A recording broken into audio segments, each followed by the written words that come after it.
bienvenue sur la chaîne Labo TV. Aujourd'hui, nous sommes là pour parler du câblage d'un détecteur d'obscurité. Alors, avant de passer au câblage proprement dit, nous allons d'abord devoir essayer de comprendre comment fonctionne le circuit intégré NE555 qui nous sera indispensable dans notre câblage. Et par la suite, nous allons essayer de comprendre comment fonctionne notre montage.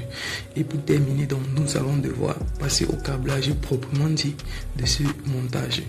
Donc, suivez la vidéo jusqu'à la fin.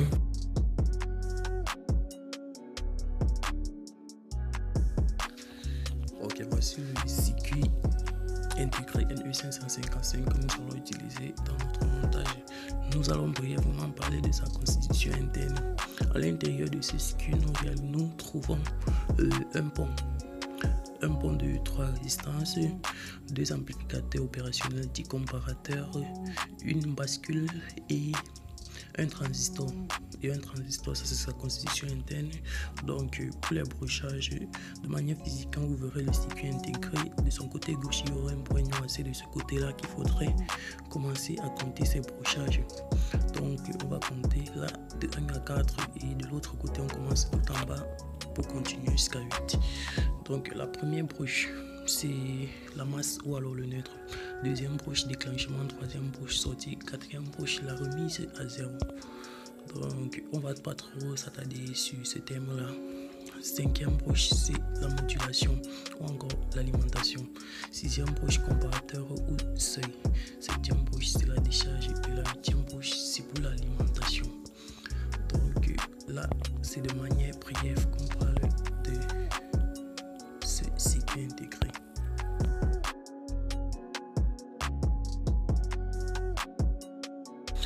Ok, voici donc le schéma qui nous a permis de réaliser notre petit câblage. Bon, sur ce schéma, il y a eu quelques petites modifications.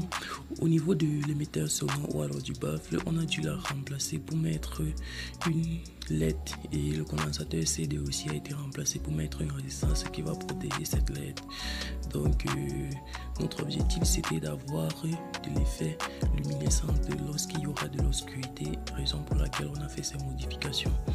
Sinon, vous pouvez aussi réaliser ce montage tel que vous le voyez si vous voulez avoir un effet sonore une fois qu'il y aurait de l'obscurité. Donc, c'est ça le chemin et elle est toute simple et facile à réaliser.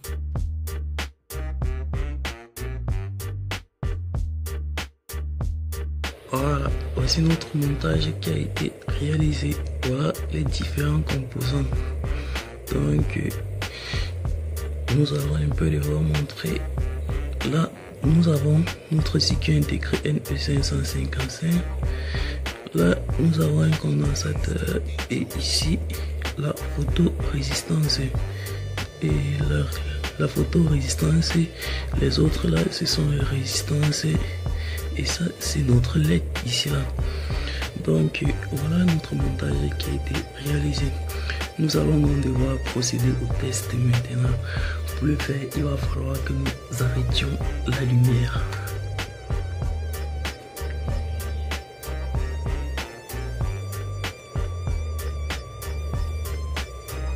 Voilà, là on a alimenté le montage. Et comme nous sommes dans l'obscurité, ça va briller. Donc c'est un détecteur d'obscurité. Maintenant, quand on va remettre la lumière, là, vous voyez, notre LED s'éteint. On éloigne la lumière et s'allume. Plus on éloigne, plus elle brille plus fort. Et quand on va rapprocher, moins elle va briller. Et quand on va pointer la lumière sur la photorésistance, elle s'arrête de briller.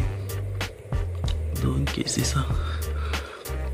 Et pour faire donc varier la sensibilité de la photorésistance, il faut faire varier la valeur du condensateur, la valeur de notre condensateur qu'on a utilisé. Donc c'est un peu ça notre petit montage d'aujourd'hui. Nous voici donc arrivés à terme de cette vidéo. Si la vidéo vous a plu, veuillez liker et vous abonner s'il vous plaît.